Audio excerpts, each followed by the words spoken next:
Thanks, Matthew. That was fascinating. Okay, hopefully that has sort of set the scene for this section. Hopefully lots of those points that you've brought up are going to be kind of captured and elaborated on as we move through this section.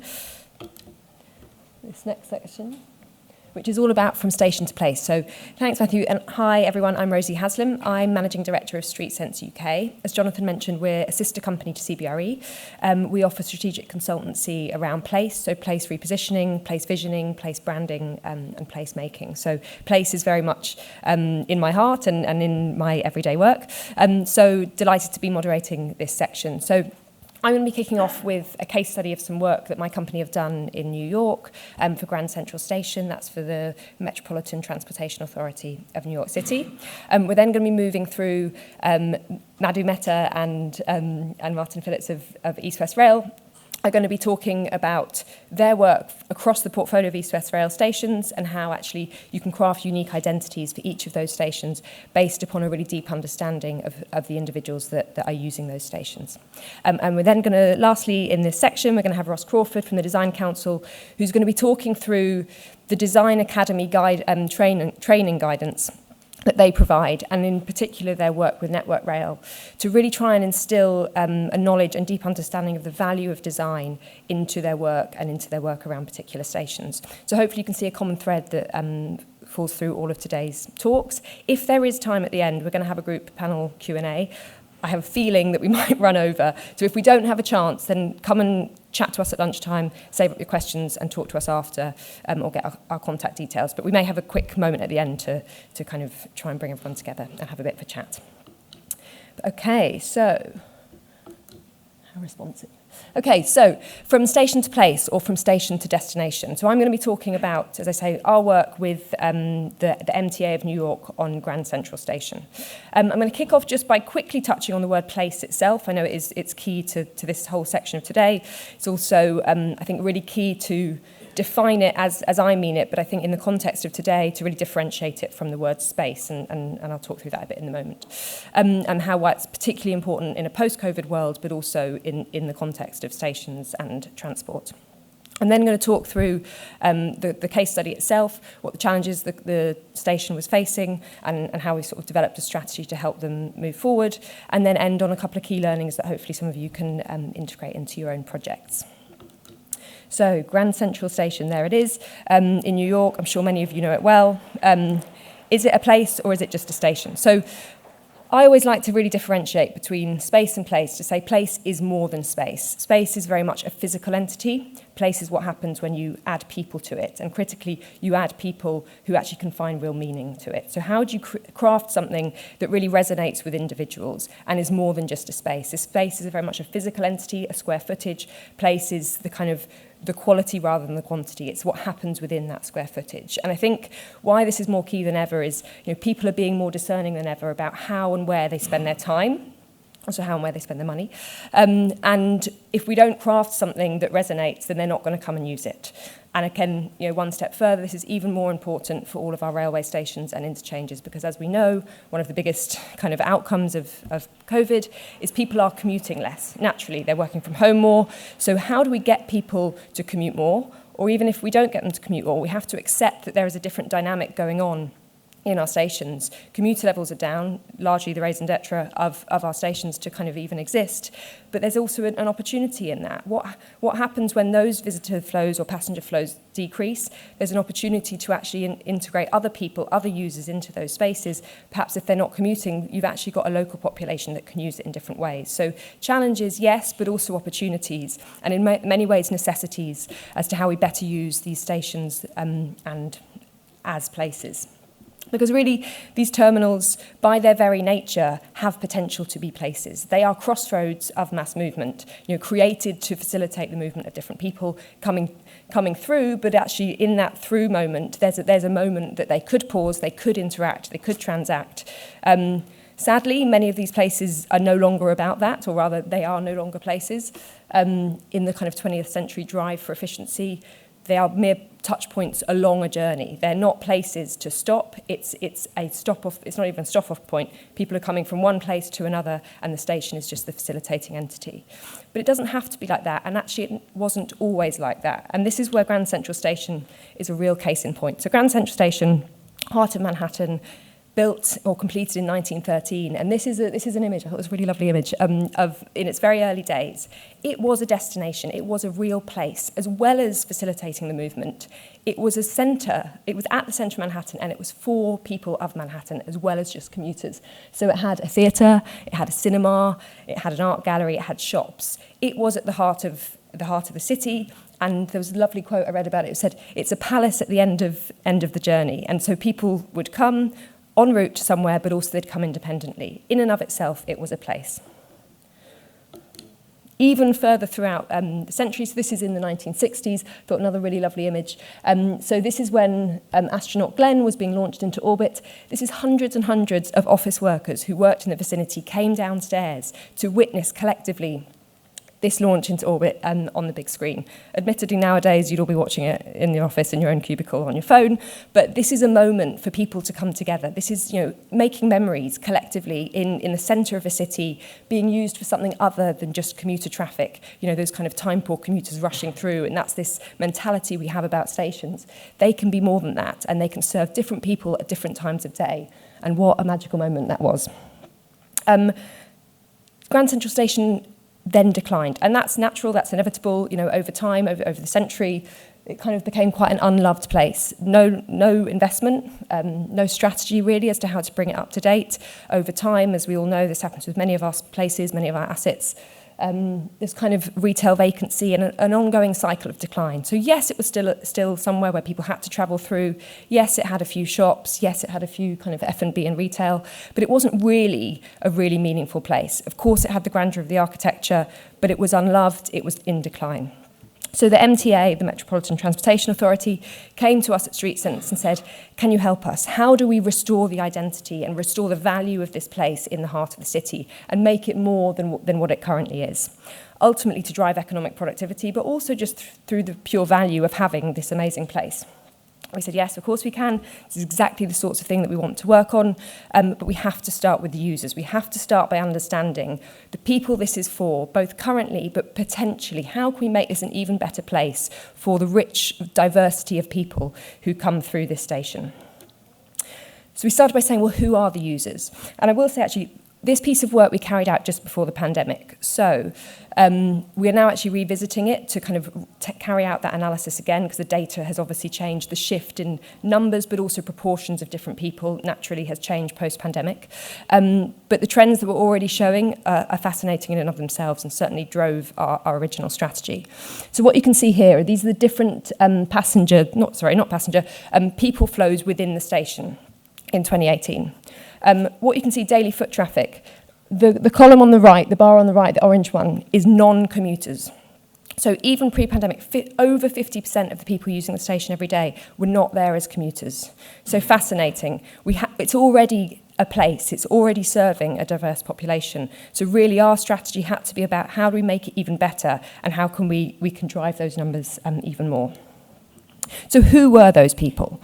Well, first up, and sorry if this is a bit small, I'll try and explain it as best I can. Okay, so this is the commuter traffic. So we know that we can predict who these people are, what are they about, how are they using the station. Fairly predictable, but still a really key proportion of the population. So we've got on the left metro riders, and in the middle we've got the Long Island Railroad riders. And what you can see on the right, this is the graph of how they activate the place across the day and week. So fairly predictable, morning and evening peak in the rush hour. That's how they're flowing through the station. So we understand them, we have to understand them in order to craft a strategy to optimise for those users. But who else is using it? And this is what's really interesting, as you can see, do I have a pointer? No pointer. In the middle of the graph, that big chunk of people, those are visitors, tourists, people who don't need to be there, but they want to be there. How many of you have been to New York? How many of you have been to Grand Central Station? Okay, great. So you have been part of that chunk. Probably not a hugely representative neutral sample because this is a room of infrastructure people. However, you get the point. This is a destination, but how can we make it even better? So, and what you can see is actually the visitor population, all of us, we're activating at a completely different time of day as the commuters. This is great. This is an ecosystem that is being activated by different people at different times of day. But I'll also ask, how many people lingered for much longer than going in and kind of seeing the amazing, this is the mural on the ceiling, and there's obviously the grand ticket hall. There's not much to do beyond that. You walk in, you see it, you feel like you're in the film. There's not much more. I personally, when I've been there, I would love to have stayed around for a coffee, but there's none of that. So this is where that difference between it's somewhere you want to go, but they don't have the facilities to kind of make you stay and make it into a real destination. Other users, nearby employees. So as I mentioned earlier, in the 1960s, these are the guys who come down to see the big screen. Nowadays, they're still using it, and you can see on the graph, they're kind of popping by on their way to and from work, might pop down for lunch in the middle of the day. But actually, how can we make it an even better place? It's on their doorstep. How do we compete with what's going on around in the external streets? And then lastly, I think really interesting category, and this is the category I think we need to be thinking about even more going forward for all of our stations, local residents. So again, on their doorstep, but at a totally different time of day, these people can activate and use this place. The evenings, on the weekends. This is a resource, this is an asset that can be open and used for local residents. How do we better use that going forward? So really this deep understanding of these users is what drove our strategy. And really, what's quite different to many of the other strategies we do, which are kind of in mixed-use environments, is saying there's already a temporality to our users, particularly around the commuters. And so actually we started developing a strategy about understanding how and when are people using this space and how much time do we have to capture them and to optimise their experience. So the capture windows, particularly for the commuters, is fascinating. They're only ever going to have 5 minutes. So how do we make them the best 5 minutes possible? So 5 minutes to come in just before their train or just after their train. They're going to have very specific needs. They want grab and go. We need to provide those options and the best version of them. They're going to have specific needs. They're going to want a Pret. They're going to trust it. They want to know they can get it in time for their train. Where do we locate it? We developed a strategy around where we position those kiosks to optimise the grab and go offer. You've then got the commuters or the travellers who maybe have 30 to 60 minutes. They arrive early for a train. Currently, there's limited seating. There's not really very good quality environment in which they're sitting. How do you optimise that experience? And maybe it is just great seating, great lighting, power, Wi-Fi, kind of the base level great experience. But there's an opportunity there for a great coffee. You could sit and have a lovely coffee and watch the world go by in this beautiful space. That's kind of the next level. There's also retail. These people are killing time. So how do you make them the best version of killing time? Is that experiential retail? Is it kind of convenience goods that people pick up? We all often pop into a Boots before we get on a train. That's kind of the base level. There's then the next level. Could we have some amazing other kind of experiential amenities? So those are all the people who need to be there anyway. So they need to be there to get a train. How do we make that a good experience? The next level, and this is where I think it's a really lovely example of the Changi Airport, how do we make people want to be there? That's where we move it from a place to a destination. People don't need to go to Changi Airport, those locals, but they want to. They can go and use it when they don't even need to. And this is when we get into those categories of, the visitors, so all of us wanting to go and see the ticket hall. But how are we captured and stay for longer? And we kind of linger and pause over a coffee. We can read. We can, you have a special moment. You go and have a glass of champagne. It's the example of the champagne bar in St Pancras. It extends your visit. You get to enjoy it for even longer. The local workers, we're competing with potentially a canteen in their office, or the Pret on every corner in Manhattan, like here in the UK. How do you make them want to come and spend their lunch break downstairs in Grand Central Station? To arrange to meet a friend for a drink after work in Grand Central Station, create an amazing bar there so they activate that in the evenings. And then, as I said, that really interesting group of locals. This can provide their local grocery store. How amazing if you go to don't go 3 blocks away to a Whole Foods, come to a Whole Foods in Grand Central Terminal. Really beautiful. Provide some neighbourhood restaurants, people popping out for dinner on an evening, on a weekend. You can do that in Grand Central Terminal. And also then that final category of Manhattanites in general. It doesn't have to be immediately local, but how can you have real destination dining in this beautiful space? Again, in the similar way to what St Pancras is doing in London. It's a destination. You can go there when you don't need to, but how do we make you really, really want to? So our strategy was really all around building out really detailed proposals as to every type of amenity, every type of F&B, for all these different categories of people, even supplying kind of ideas around the actual brands and tenants to bring in.